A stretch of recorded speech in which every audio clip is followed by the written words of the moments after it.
കടിച്ച പാമ്പിനെ കൊണ്ട് തന്നെ വിഷമറക്കുക എന്നൊരു സംഭവം നമ്മൾ പണ്ട് പഴമക്കാർ പറഞ്ഞിട്ടുണ്ടല്ലേ. അത് ഞങ്ങളെ വീടുകളുടെ ദൃശ്യം കാണുമ്പോഴേ വില്ല പ്രൊജക്റ്റ് പോലെയുള്ള ഒരു ഫീലാണ് കിട്ടിയത്.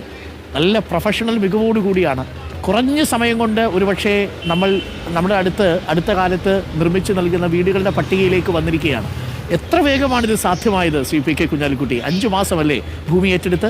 അതെ, വളരെ വേഗം തന്നെ തീർക്കുക എന്നുള്ളത് നിശ്ചയദാർഢ്യമായിരുന്നു. പാർട്ടിയും അതുപോലെ തന്നെ തങ്ങളൊക്കെ അതൊരു പേഴ്സണലായി തന്നെ തങ്ങളും പാർട്ടിയും അതൊരു പ്രസ്റ്റീജായി ഏറ്റെടുത്തിരിക്കുകയായിരുന്നു. കാരണം അവര് നമ്മളെ വിശ്വാസം അർപ്പിച്ച് സർക്കാർ ലിസ്റ്റിൽ നിന്ന് നമ്മളെ കൂടെ വന്ന ആളുകൾ അവര് ഇതിനു വേണ്ടി വെയിറ്റ് ചെയ്യാൻ പാടില്ല എന്നുള്ള ഒരു നിലപാടാണ് ഞങ്ങൾ ആദ്യം എടുത്തത്. അതുകൊണ്ടാണ് ഒന്നിനും ഒരു കുറവും വരുത്താതെ പൂർത്തിയാക്കുക. ഏറ്റവും നല്ല ആർക്കിടെക്ട്, ഏറ്റവും നല്ല കോൺട്രാക്ട്, ടോണി അറിയപ്പെടുന്ന ഒരു ആർക്കിടെക്റ്റാണ്. നിർമ്മാൺ കമ്പനി അറിയപ്പെടുന്ന ഒരു കമ്പനിയാണ്. അതുപോലെ തന്നെ മലബാർ ടെക് അറിയപ്പെടുന്ന ഇൻഫ്രാസ്ട്രക്ചറൽ പ്രോജക്ട്സ് ചെയ്യുന്ന ആളുകളാണ്. അങ്ങനെ പ്രൊഫഷണലായ ആളുകളെ മാത്രം വെച്ച് പ്രൊഫഷണലായി തന്നെ ചെയ്യുക എന്നുള്ളതായിരുന്നു ഉദ്ദേശം. അതുകൊണ്ട് ഒന്നിനൊരു കുറവും വരുത്താതെ പകുതിയോളം വീടുകൾ ഇപ്പോൾ തീർക്കാൻ കഴിഞ്ഞു എന്നുള്ളത് വളരെ സന്തോഷമുണ്ട്. അങ്ങ് പറഞ്ഞത് കറക്റ്റാണ്. ഈ കാലത്ത് നമ്മൾ കാണിക്കേണ്ട എല്ലാ വിഭാഗങ്ങൾക്കും അവിടെ ഞങ്ങൾ താമസ സൗകര്യം ഏർപ്പെടുത്തിയിട്ടുണ്ട്. ഇപ്പോൾ ഇമാമിന്റെ പ്രശ്നം ഇന്നലെ റിപ്പോർട്ടിലേക്ക് കാണിച്ചത് ഞാൻ കണ്ടു. അത് വളരെ കാലികമാണ്, മാത്രമല്ല നല്ലൊരു സന്ദേശമാണ് സമൂഹത്തിന് നൽകിയത്. Okay, Shri P K Kunhalikutty, ഇന്നിപ്പോൾ 4 മണിക്കാണ് ചടങ്ങ് നടക്കുന്നത്.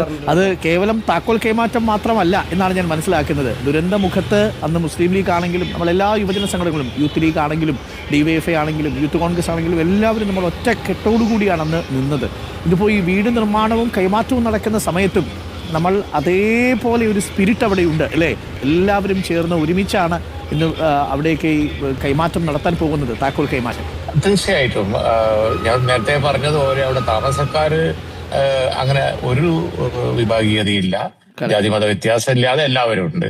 അതേപോലെ തന്നെ അവിടെ ഇപ്പോ സർക്കാരിന്റെ പ്രോജക്ട് അപ്പുറത്തുണ്ട്, സന്നദ്ധ സംഘടനകൾ പലരും ചെയ്തിട്ടുണ്ട്. എല്ലാവരും സഹകരിച്ചു തന്നെ ദുരന്തമുഖത്ത് വന്നുപെട്ടവരെ നമ്മൾ വേറൊരു തരത്തിൽ ബുദ്ധിമുട്ടിക്കാൻ പാടില്ല.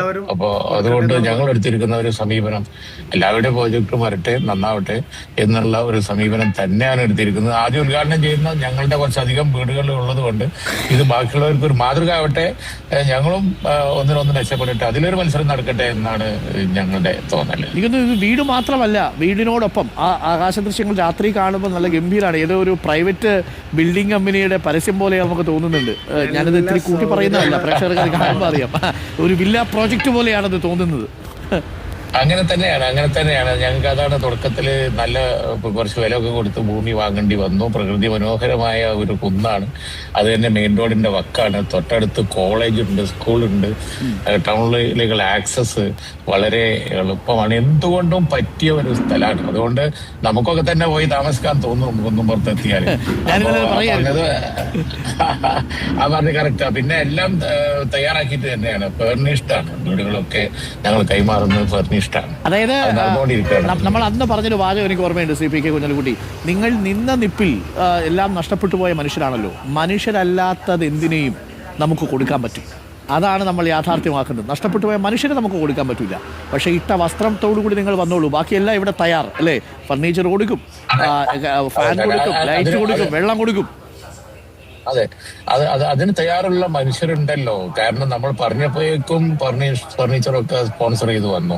കാരണം എന്തിനും തയ്യാറും എന്തും കൊടുക്കാനും കാര്യം. ഇപ്പൊ ഇന്ന് ഭക്ഷണം കൊടുക്കാൻ അതും സന്നദ്ധ സംഘടനകൾ തയ്യാറായി വരികയാണ്. നമ്മുടെ മനുഷ്യന്റെ നല്ല മനസ്സിലാണ് വിശ്വാസം അർപ്പിച്ചിരിക്കുന്നത്. അതൊരിക്കലും പരാജയപ്പെടൂല എന്നുള്ളത് ഒരു യാഥാർത്ഥ്യമാണ്. അതിന്റെ തെളിവാണ് ഞങ്ങളുണ്ടാക്കിയ